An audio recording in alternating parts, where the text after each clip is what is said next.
Hello and welcome, everybody. It's a huge pleasure to have you here. My name is Pedro Pereira, and I am the co-chair of the Capital Club Business Innovators Committee. And my job is to work on climate action and sustainable technologies for SAP. Today, we are having our in-depth series, and I have the great pleasure to introduce you our guest, a person that I respect so much, that is giving so much for the region. We will talk about what's going on with the SDGs. And Monaim is an expert on ESG and sustainable finance. He also focuses on responsible investment and social impact. And he's the group CEO of Sustainable Square. Super welcome, Monaim. Thank you so much, Pedro. I doubt I can match your energy, to be honest. Well, but thank you so much for inviting me. I'm sure you have a lot to share here. You are a person that I learned so much from, and your knowledge and passion in these topics that we're going to cover today is quite amazing. And for all of you that are watching us now, we really want this session to be as much interactive as possible. So just go there on your chat, and if you're really here and you are awake, say, I'm here, or just here. Type on the chat right now, here. We want to know if you're here or not. And this session is for you. So your questions and your interaction will make this so much more valuable for us to focus on the things that matters to you. Shall we start? Wonderful. Well, let's first talk to you about where we are heading with this conversation. We have made some progress towards the SDGs, the so-called Sustainable Development Goals, but we are nowhere near the scale and pace of change needed. Definitely not on track to meet them by the 2030 deadline. And that's how I want to start with you, Monaim. How did you get to learn about the SDGs, and what's your relationship with this amazing framework that helps humanity to be at a better level? Well, thanks. A very, very good question. Thank you, Pedro. Actually, being the leading a local company in the UAE, global company, the local company, but then we have a global spread called Sustainable Square, and we deal with sustainability and social impact and sustainable development goals in private sector and government and NGOs. This is our bread and butter. So that's a topic that cannot skip my mind. You know, it's a topic that I deal with every single day when we work with our clients, when we work with the government, with different institutions that hire us, to support them on their sustainability integration projects or driving conversation towards sustainable development, integration of sustainability. So that's how we've all learned about the global news that came from the United Nations member states back in 2015, where more than 150 countries, they came together to say that these world is a danger, and then we've got to unify the efforts. We've got to put a roadmap forward, to put a strategy on how we can alleviate the current state of the world at different levels, and that's how they came up with the 17 goals with the objective to do not leave anyone left behind by 2030, with clear KPIs, clear metrics that got later on hit by the COVID situation. Wonderful. So you're talking about the 17 goals. It's a great, interesting topic, right? Is there a favorite? Because, 17 goals is kind of a lot to take. So I'm looking now at the 17 goals. I'm going to just talk to you guys about some of them, like number 1, no poverty. Number 2, zero hunger. Number 3, good health and well-being. Number 4, quality education. Then we come up with gender equality, clean water and sanitation, affordable and clean energy, decent work and economic growth, industry, innovation, and infrastructure. Then we have reducing inequalities, sustainable cities and communities, responsible consumption and production. Then climate action, so much important, life below water, life on land, peace, justice, and strong institutions. And number 17, partnerships for the goals. And my big question for you, and I have that same question for our audience right now, what is your favorite, Monaim? Oh, actually, I've got a favorite just because of the COVID and post-COVID. I've got another one, but then but before COVID, I think I was very keen into pushing for SDG number 10, which is reducing inequality with all the spectrum of that. But then post-COVID, we've all learned that health is a prime, essentials, for our existence today. And then I was kind of very intrigued by the global agenda for health and what's happening around the COVID crisis. And still the global climate change, of course, is a very, very big issue around the world. I personally consider not having one pandemic, but I consider these 17 goals are 17 pandemics, and there is this global state of urgency to push them all together at the same time. Well, we have in the chat Daniel. He's saying that his favorite is the SDG number 17, the partnerships, important for all goals. And I want everybody here that's listening to us, type on the chat, let us learn what is the goal from the SDGs that you are more relatable to.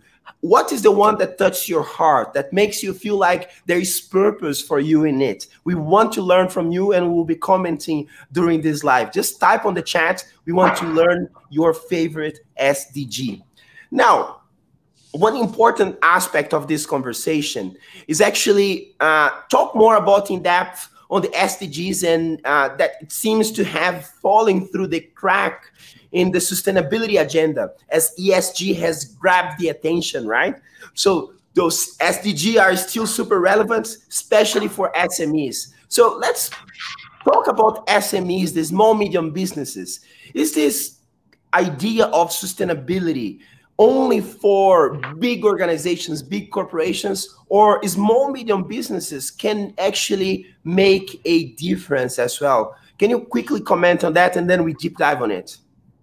Definitely, it's a very good question, Pedro. I don't think that I truly believe that the SDGs are meant to be applied by every single person around the world, not to mention SMEs or corporate sectors or NGOs or institutions and governments. So when 150 countries, they've made this commitment globally, they've got to go back to their countries and trickle down to every entity that is operating in society, in order to get that collective effort that can push the 17 goals, forward. So SMEs, they play a big and major and essential, most strategic role into the implementation of the SDGs. Because when you look at the how did we come up with the global agenda for the SDGs? We used to have the MDGs, the Millennium Goals, before 2015, and then as a humanity, we have globally failed miserably to achieve the MDGs. Because when we took the MDGs, we took them from a CSR perspective. Let's support the MDGs. Let's try to support them. And then we have seen so much of philanthropic work, so much of donations and charitable work that is going towards the MDGs. But we all learn and we all know that philanthropy and donations and CSR, they don't really make a difference or big difference in the lives of people. So we've got to shift from that philanthropic approach towards an investment approach. And that's why when we come up with the SDGs today, or when the UN came up with the SDGs, they clearly mentioned that these are 17 goals to be invested in, not to be supported. We don't want you to support. We want you to invest into business opportunities. And these business opportunities can generate profit and return, at the same time drive an impact. Who's going to play a big role into these innovation or to create solutions, that tackle these SDGs? SMEs, that can play a big role. So if we can capitalize on the role of SMEs to create solutions and innovation and products and services that tackle these SDGs, we can contribute to an economic growth that we haven't seen ever before. And this is the role that has to be played by the SMEs to come up with solutions and products and services that can tackle these SDGs and tag in with the big sharks or the big corporations in order to sell them these solutions and innovative products and services in order to collectively grow as an economy. All right. So we have here an audience of, leaders in big corporations and SMEs. And with the SMEs being the engine of the economy, and they need to be brought into the sustainability discussion more intentionally, what are their challenges? Can we be more specific on that? And how can the larger corporates actually be brought in to collaborate with the SMEs and help them build the capacity, share the resources and the technology, and also the know-how. Can you give us some specific recommendations for those business leaders? Okay, so if we can simplify the role of SMEs here, we are expecting that the SMEs will kind of integrate the SDGs. Integration of the SDGs doesn't mean putting a picture of the SDGs and say that I support the SDGs. Integration of the SDGs means that you create solutions and innovation and products and services that can tackle these SDGs and real tangible products and services to be sold to these corporations, right? So here we are talking about an enterprise that is shifting model towards an impact enterprise or SDG-driven enterprise or a social enterprise, right? Through impact investment. Impact investment is picking up around the world, but then the issue that global corporations haven't really yet seen the value in investing in social enterprises that could supply them with solutions that impact the SDGs. This is the only issue that we are facing today globally, that social enterprises are still struggling, to find their way through and to kind of position themselves as a good solution to be a good bet for collaboration with the private sector. This is the main issue that we're facing today. So when the private sector can see the value in incorporating with the SMEs that are creating solutions for SDGs through their supply chain and procurement, you will see how we can elevate an entire ecosystem of SMEs that are by default becoming social enterprises through impact investment. And the question that comes to mind is, you have social enterprise that were born with the DNA of being sustainable. And of course, they were inspired by either many of the goals or some of the goals. What I'm thinking is about a traditional SME, those entrepreneurs out there that have struggled, to just be alive, to survive in a very competitive marketplace. How they can become a social enterprise, and would they need to become a social enterprise? Is it possible, Monaim, for a traditional SME to become a social enterprise today? So Pedro, let me bounce back the question on you. Define a traditional SME. What's a traditional SME? Any SME has a product and service, right? If that product and service doesn't answer or solve an issue that the society is facing today, right, it's not going to survive. Any SME needs to produce a product or a service that has a need that is requested by specific customers, right? If that product and service does not impact certain category in the society, then how it's going to survive? So by default, any entrepreneur SME will start thinking, how can I create a service or a product that has an impact on the lives of people, eventually, indirectly supporting one of these SDGs. I got it. So what you're saying is, in essence, every SME exists to solve problems. However, the number of stakeholders that they need to tackle right now, they need to prioritize right now, increase because society is part of a important solution that they need to bring to the market. And if they don't address that, they actually lose in the medium to long term their license to operate because they will be under pressure to do so. Exactly. No business can survive in disconnection from the society in the future. No business. No business can live in isolation.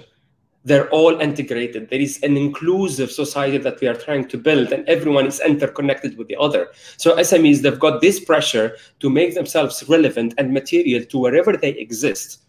And by doing so, they have to solve the societal problems that are around them.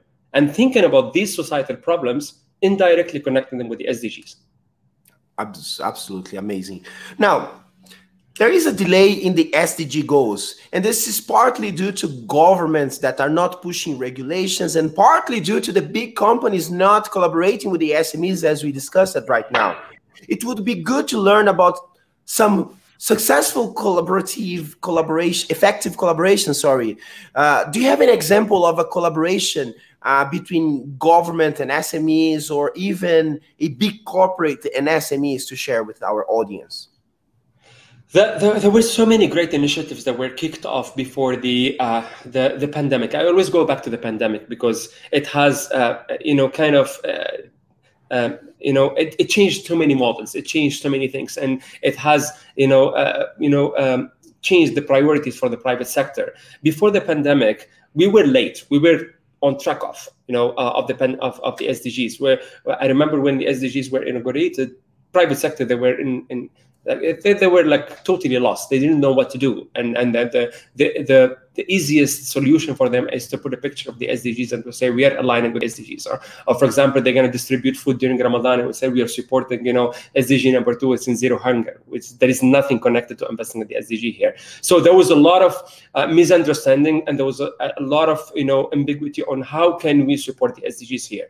And then later on, as the post that losing moment, there's so many multinationals and so many creative ideas that have been inaugurated by the multinational companies that have clearly given a roadmap forward on how to invest in the SDGs and how to create and reconceive products and services that can support the SDGs. So I don't need to come up with a program to support the SDGs. I need to focus on my product itself and my service itself to create that layer of impact that can support in these SDGs. And there is no harm and no shame in making money from the SDGs. So they have taught the board that we can make money from the SDGs. The SDGs are to be invested in, but supporting the community while making money as well. So that creation of shared value approach. There were so many initiatives happening around the world. DHL have done a lot of great work. I remember Microsoft has done a lot of great work into education and alleviating literacy around the world. I remember that Nestle has done a great work in SDG number 6 around clean water and sanitation. I remember Aramex has done great work into fighting climate change through their decreasing their carbon or offsetting certain carbon emission for their travel, logistics travel and shipment travels. So all these multinational companies, they have invested heavily into projects that are connected with their products and services through tackling the SDGs from an investment opportunity, not from a support opportunity. And they didn't really brag about it as we are supporting the SDGs. They said clearly we are investing in the SDGs. We're making money from the SDGs while supporting certain global issues around the world. Amazing. So what about you watching us right now? Is your company doing anything around the SDGs? Do you have an example in your company? Go in the chat and type yes if your company is tackling the SDGs, and type no if it's still your company is not doing anything about the SDGs. Just go there, type yes if yes, no if no, and we want to learn from you. And those examples are actually important because, sometimes having a reference in the region of what is possible that perhaps is motivated by investment, maybe motivated by products that will be more accepted for a new type of consumer out there, and sometimes government. And I tell you something, governments around the world, they are actually coming up with new regulation that will force organizations to change the way they deal with their supply chain, their procurement, and even how they deliver their products. One of the things that we've been working for many, many years is circular economy. And circular economies, they are now not a cool thing to have. They are part of legislation. The UAE right now, through the Ministry of Climate Change and Environment, they're actually passing a legislation for circular economy, not only to boost the economy of the UAE, but also to create a more sustainable approach for the economy of the UAE to grow. So like it or not, all of us will be facing sustainability as an area for accountability, sustainability for profitability. So sustainable actions can be profitable and profitability can be sustainable. And finally, we'll have to deal with the desirability of a new type of consumers, the green consumers, that they will prioritize your product if they have any element that is really impacting the world. Now, let's move on and talk about the current situation. And I'm a bit concerned that, COVID-19, like you explained, hold a little bit back some of those initiatives. I think lack of regulation and the collaboration between the organizations. But the question here, Monayem, why are we not on track? And what is required to be done? Can you give me some detailed steps to get it done? So actually, what happened? It's a very good question. What happened that when the COVID situation happened, it has reversed decades of progress and gains in the integration of the SDGs in all countries. When you look at what happened exactly during the pandemic, the millions of lives have been lost. The current crisis, I think, it has threatened decades of gains, the implementation of the SDGs by delaying the transition towards green economy, delaying the transition towards more inclusive society. We've seen how the health systems, they were like very weak around the world. The protection coverage, health protection coverage was very weak. It has been clearly demonstrated in so many countries. We were hoping to get more equal societies, but then with the crisis, we have kind of, reversed that. And then now we are chasing, a lot of loss related to this. Extreme poverty has been pushed forward, and we have more than 120 million people that were pushed to extreme poverty today. More than 120 million children around the world. There were kind of in the below the reading efficiency or proficiency, declared by the UN. There are more. The domestic violence on women has increased during the COVID-19. So we've achieved things before the COVID, but then COVID came, and then we kind of reversed, and then went to close to T0, when we started. So this is the issue that happened. But then there were hopes during the COVID, because the COVID has came it has showed us that we can be resilient as human. It has showed us that if we can mobilize resources towards innovation and data, we can accelerate the speed towards change. And then it has been demonstrated how we squeezed in brains of scientists around the world to accelerate the process towards coming up with vaccines, and people are vaccinating today. It has never happened around the world. So that there were good signs that even if the humanity, lives through very extreme, crisis, there is always hope that we can catch up quickly and then move forward. So what we need today, because that's a very good question, what do we need? During the COVID situation, we have heavily capitalized on data and science and technology, and it has supported us to avoid, certain risks.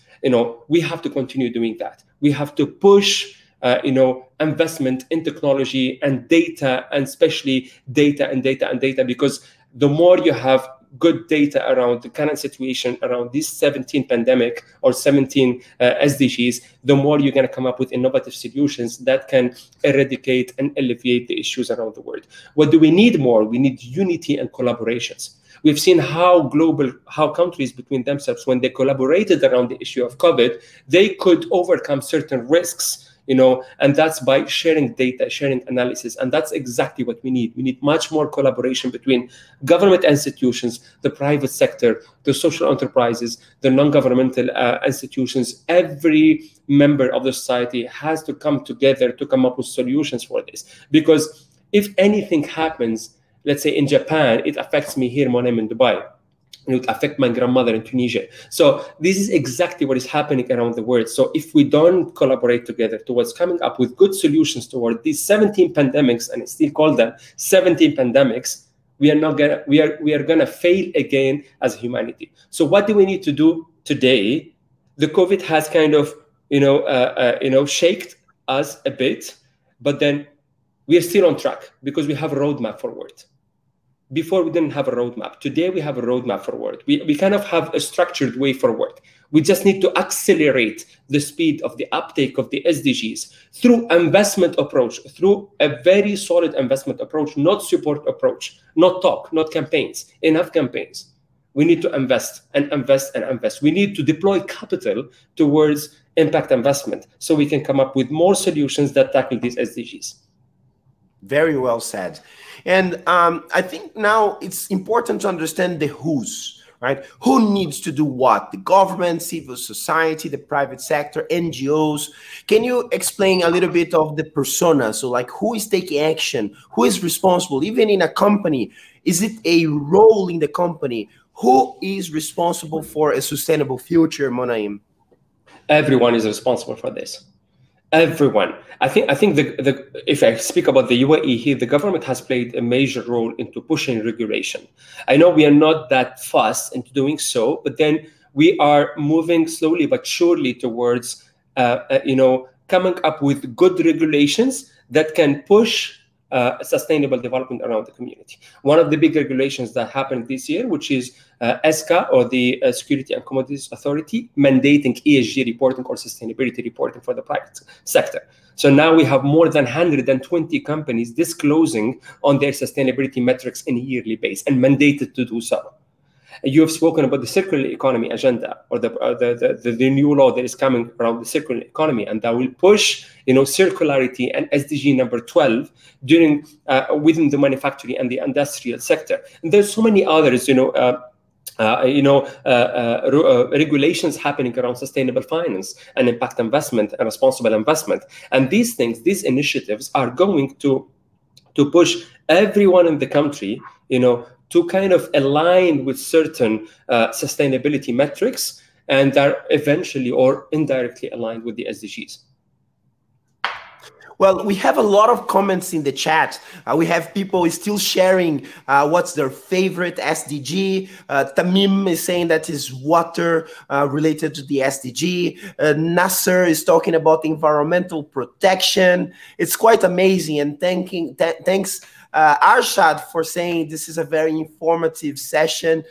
We are here to serve, and that's why we're bringing the best experts, to share what they know, because it will help our community. And also we have a very good question from Mona. Hello, Mona.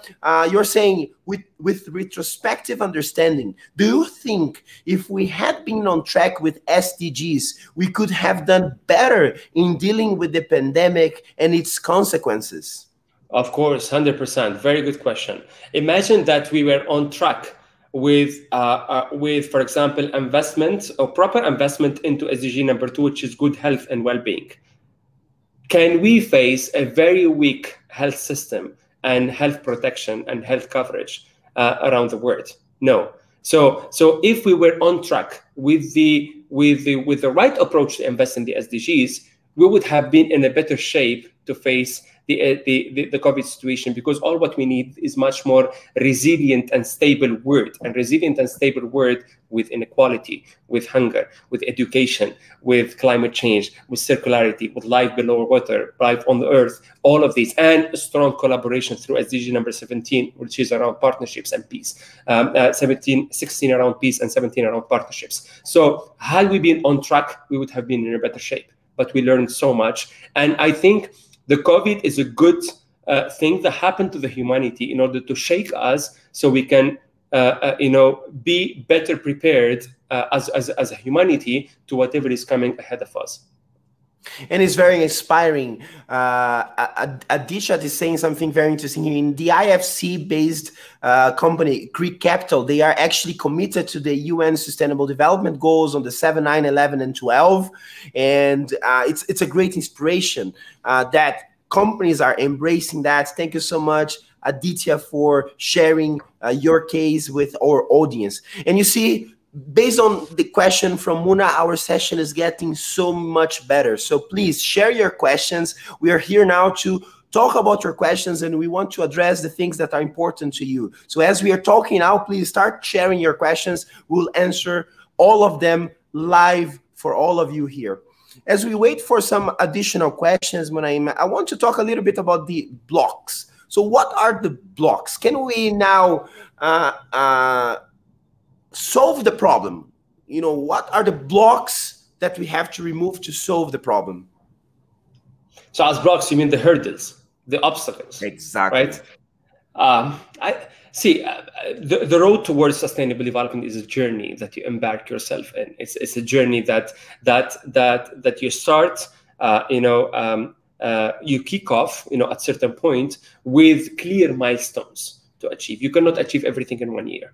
Even us, as Sustainable Square, when we work with the private sector companies to create a roadmap for sustainability, we create it based on milestones, right? And And depending who you are as an entity, if you are a government, then you've got to put a clear roadmap on how you can, drive yourself or cruise the entire ecosystem in the country around the sustainable development goals and the sustainable development. If you are a private sector, then you know what are the key material issues and the key sustainability issues and key sustainable development issues for your operation that affects your business, so you can put a clear roadmap on how you can overcome them. So depending who you are as an entity, you've got to put a clear roadmap with clear milestones that can solve the issue gradually, because you cannot solve it in 24 hours. It doesn't work that way.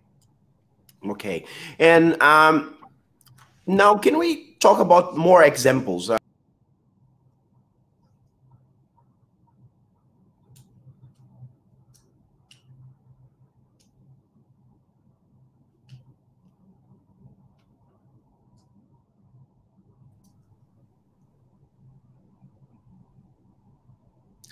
We're back. Sorry. So I was talking about some of the examples here, right? Can you give us some examples now on PPPs, some private-public partnerships that are happening? Do you see a movement towards those partnerships, and how the UAE is addressing PPPs to become a sustainable country?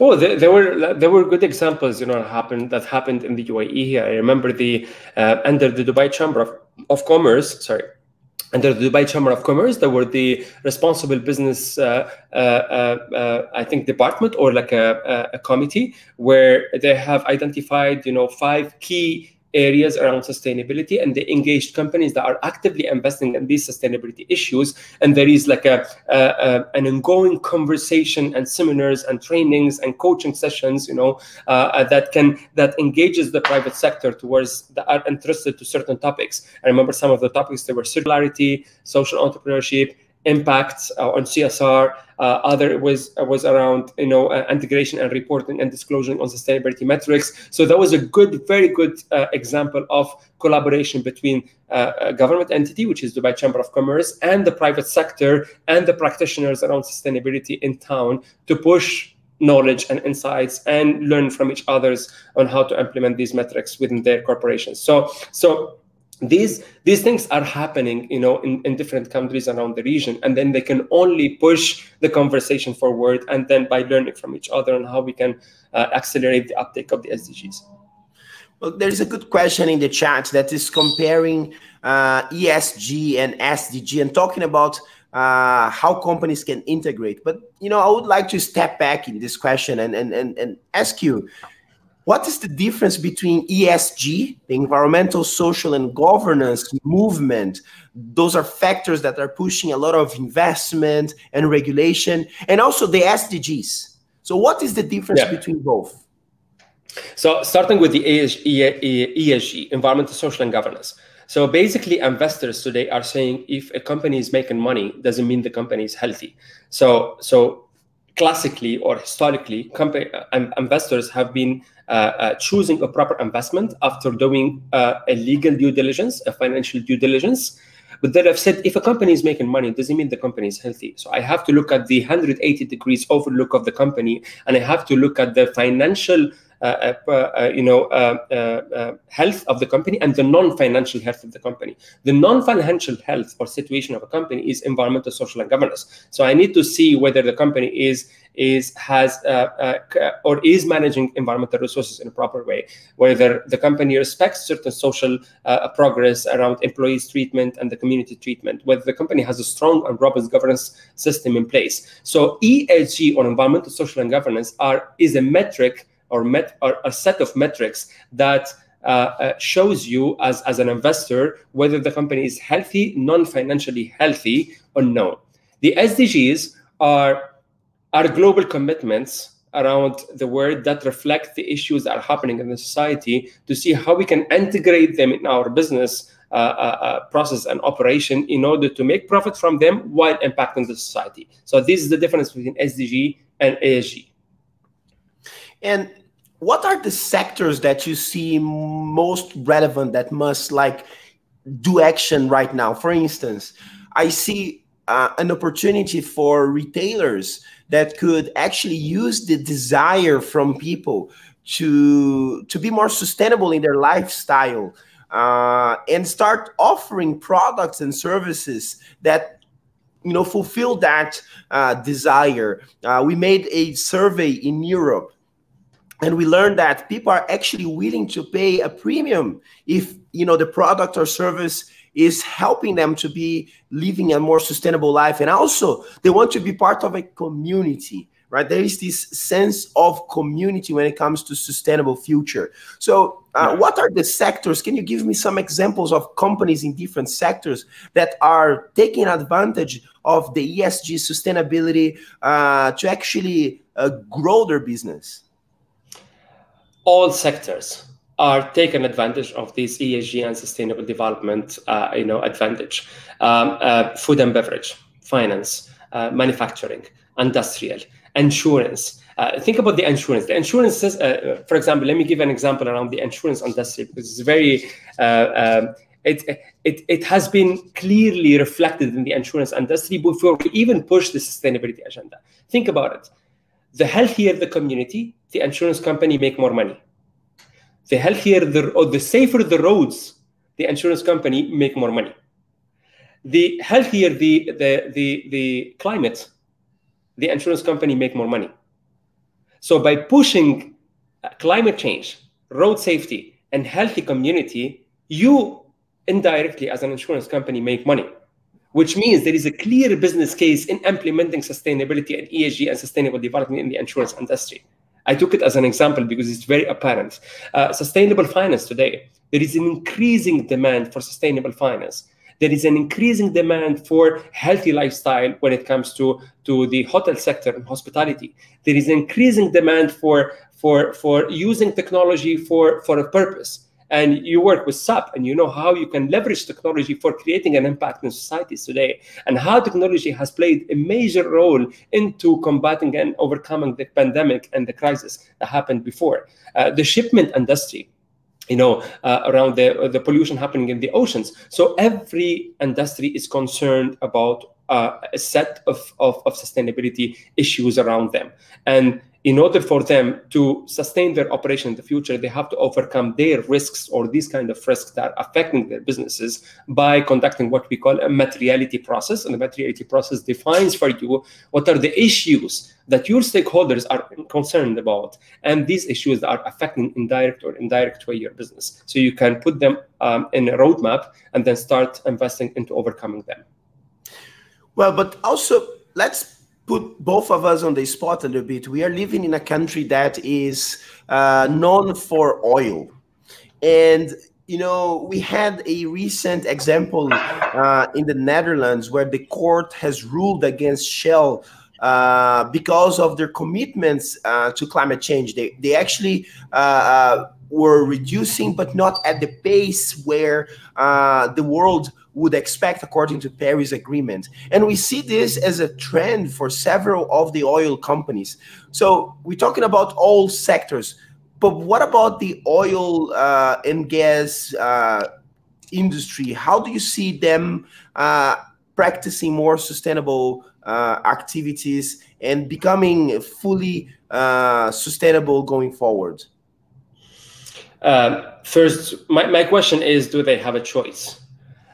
With the movement, with the increasing movement towards responsible investment, these investors and capital owners are avoiding to invest in gas and oil and energy companies unless they're investing into renewable energies and they have a clear path towards energy transition or green energy transition. So they are receiving less capital today, which puts them under the pressure to start immediately investing and showing, willingness to shift towards much more, greener economy and investing in greener economy to offset their carbon emission, to offset the pollution that is emitted from their plants. So the pressure is coming and increasing at a very rapid pace to show that these oil and gas companies, they cannot survive in the future unless they put severe and measures towards a greener economy or investing in green economy in the future.